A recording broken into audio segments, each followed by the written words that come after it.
Picture yourself in a hypothetical situation like this. You're browsing your math notes on your Notion page and you're probably thinking to yourself, damn, my notes be looking kinda ass though. And I will be like, yeah, your Notion page look kinda ass though. Well, fear not, child, because after watching this video, I'll make your Notion page look from this to this.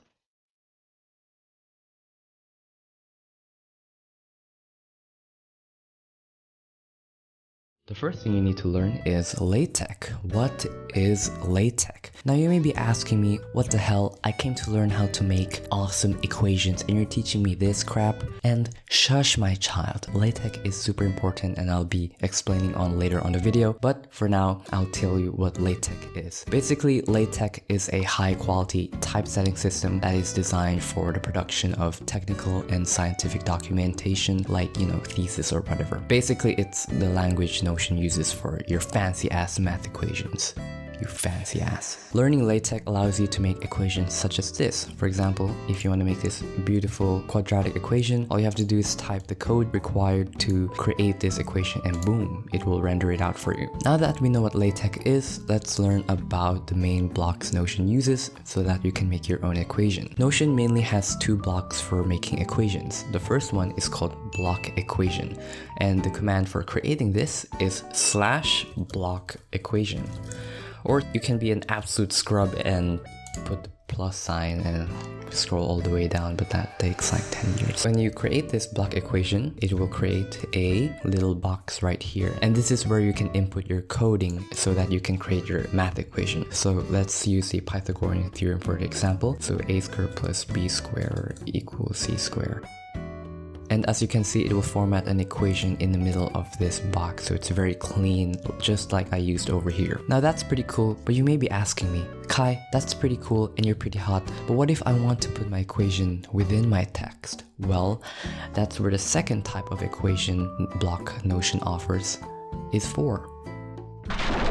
The inline equation. This allows you to put your equation within your text. So to format this, all you have to do is, let's say I'm typing my Pythagorean theorem notes. Pythagorean theorem, oops, wrong spelling. I can spell it right.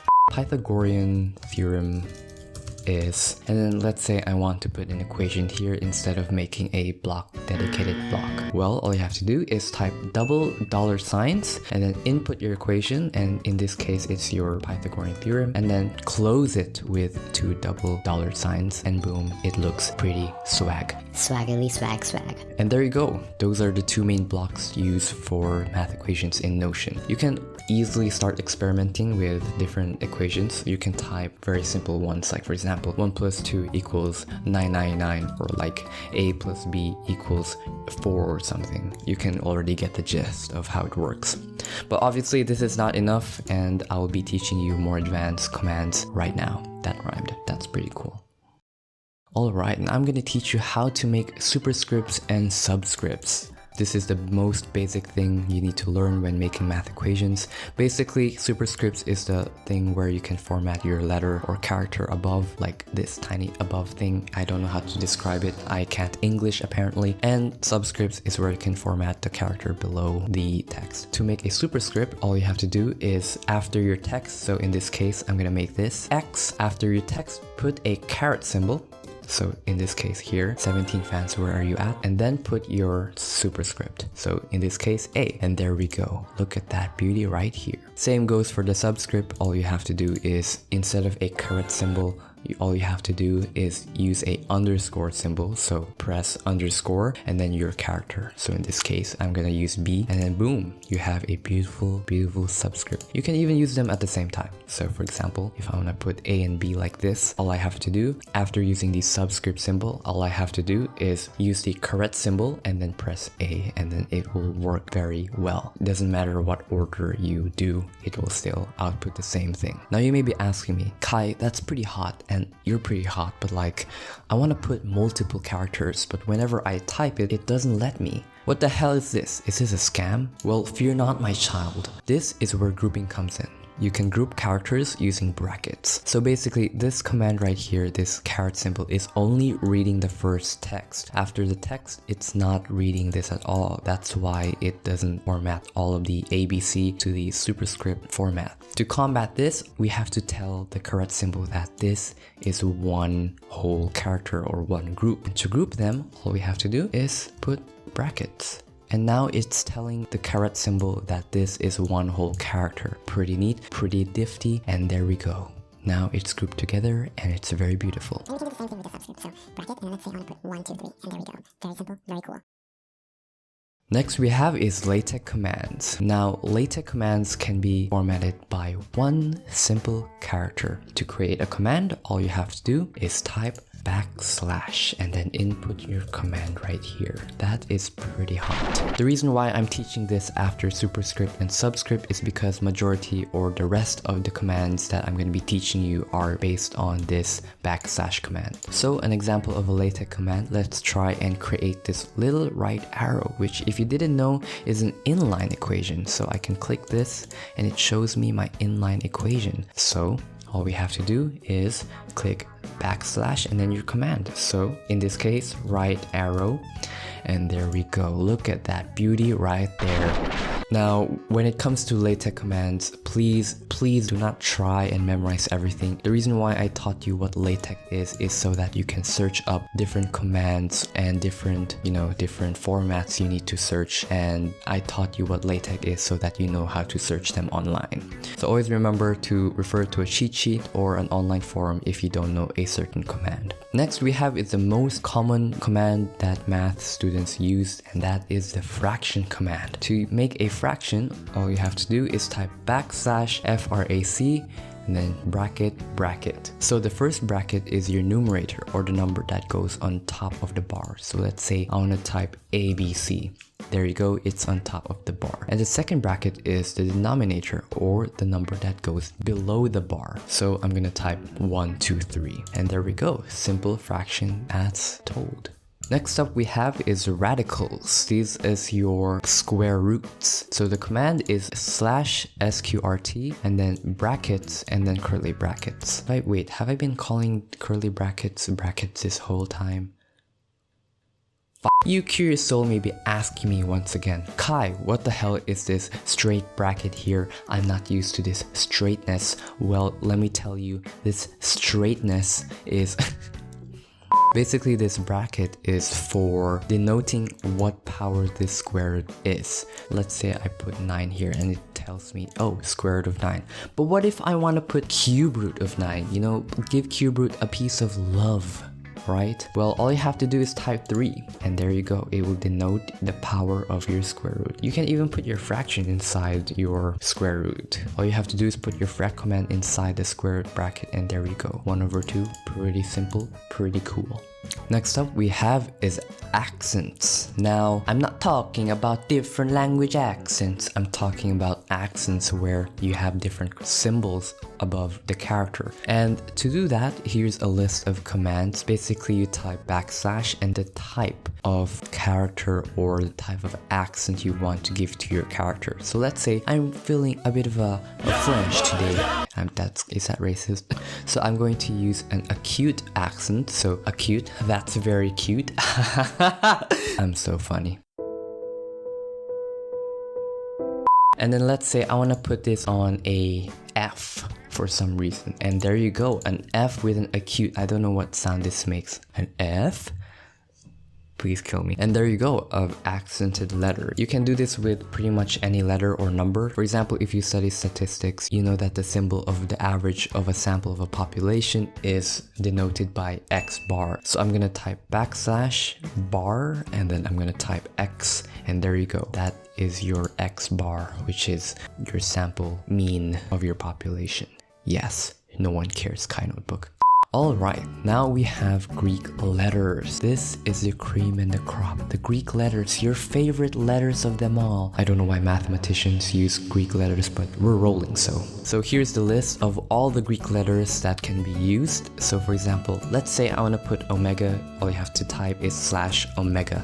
Amazing. Please download a cheat sheet or refer to this. You don't have to memorize it, although it's kind of common sense. Like if you want omega, you just type omega. Although there's one thing you need to keep in mind, that the uppercase and the lowercase is important to determine what kind of Greek letter. So let's say I'm studying electricity or resistance, and I type /omega. And what the hell is this? This is very normie omega. I want the absolute Chad omega. So all you have to do is change the O to capital O and then type omega, and there you go. Absolute Chad omega. And finally, moving on to the last part of the commands section, we have more advanced math commands. So let's say you want to make a matrix. So first you have to start your matrix with a /begin matrix and end with matrix. And then to type your elements, all you have to do is type it here. And then to separate your elements, you put the and sign. So let's say A and B and C and D. And to go to the next row, all you have to do is type /, and then you're on to your next row, and then you can type your next elements. So X, Y, Z, etc. And there you go, your matrix. If you want to put parentheses or different types of brackets, all you have to do is change the letter before the word matrix in your command. So in this case, parentheses, all you have to put is P matrix. If you want curly brackets, all you have to do is put capital B for capital B matrix, which is pretty cool. Why the heck is this not? There we go. Another thing you can do is you can put integration. So if you want to put integration symbol, all you have to do is type /int, and then if you want to put your limits, all you have to do is to put your subscript and your superscript. And there you go, your integration with your limits. Alright, now we're going to move on to formatting your notes or your math notes. Basically, we're going to be changing the looks, we're going to be adding spaces, we're going to be making it big or small. There we go. The first thing you can do is you can color your math notes. So for example, let's say I want to make my color equation red. All you have to do is type / and then type color, and then type your curly brackets, and within the first curly brackets you type what color. So in this case I will type red, and then another curly brackets, and this is where your equation will go. So let's say I want to put A + B = C, and boom, your equation is red. For all of you gothic people out there, here you go. But let's say I want to color the box around the equation red. All you have to do is type color box, and then your first bracket, which will contain the color, in this case red, and then close it with another bracket, and then type your equation A + B = C, and there you go. I don't know why would you use this. This looks really crappy, but if you want to support the LGBTQ community, you can make rainbow equations. Look at that. By the way, this was a pain in the ass to make, so yeah, do it in your own discretion. Next up we have is changing the size of your text. So the command for it is / as per usual, and then type the size you want. So here's a little cheat sheet I found online. This is very useful. So let's say I want to make my equation very large. So I type in all capital, and then I'm gonna put my text in a bracket. I'm gonna type A² + B², and you can already see it's very big, = C². Holy crap, that is very big. That's what she said. Next up we have spaces and gaps. So if you want to put gaps in your text, for example, if you're writing like proof and then you want to put a space between your equation and the text, all you have to do is follow one of these cheat sheets. Let's say I want to put a very big space, let's say like this. So I'm gonna put my command where I want to put the space. So in this case, between proof and A + B = C, I type / and then the command in this case QQAED, and then boom, there we go. There is a beautiful space. Another way you can format is the next line. So let's say I'm typing equation A equals B, and then what if I want to say B equals A, but on the next line, like under below here? Well, that's very easy. All you have to do is type double backslash and then type your equation, and it will show below the equation, which is pretty cool. How many times am I gonna say equation? I have no idea. Next up we have is normal text. If you don't want to make your text italicized, all you have to do is type this command. So txtrm and then your bracket and then your text right here. So let's say I want to put oxygen, and there you go. It doesn't look italicized. Now please be aware that commands do not work inside. So if you want to put a fraction inside, it doesn't work because it's in a text format. And finally, somewhat similar to the previous section, we have functions and etc. These commands do not need the textrm command. All you have to do is type in backslash and then the function or command. For example, you don't have to type textrm and then sign. All you have to do is type backslash sign, and there you go. You can put sin x equals, I don't know, fraction 1/2. Pretty cool. And there you go. Now the last part is a bunch of resources that I found to help you create LaTeX equations. The first resource I actually found from Josh's YouTube channel, please go check him out, is DeTeXify. It's a pretty cool website. Basically what it is a website where you can draw your symbol or equation, and it will tell you what equation or what command it is of what you're trying to draw. It's pretty cool, and it's pretty nice if you're not able to search or find the correct words when wanting to search what symbol it is. Another resource I have is cheat sheets. Please look up LaTeX cheat sheets online. I will link down below a PDF I found that has all of the LaTeX commands that I frequently use. I will link them in the description below. But please, by all means, please search on Google cheat sheets by yourself so you don't have to memorize all of them. Cheat sheets are very useful. And finally, FAQ. I'm going to be answering a bunch of frequently asked questions regarding LaTeX or making equations on Notion. Number 1, hey Kai, is this enough for my computer science degree? And to answer that, I don't fucking know, I'm a high school student. I don't know. I think it's sufficient, I guess. I think it's okay. Which is better, Notion math equations or the iPad?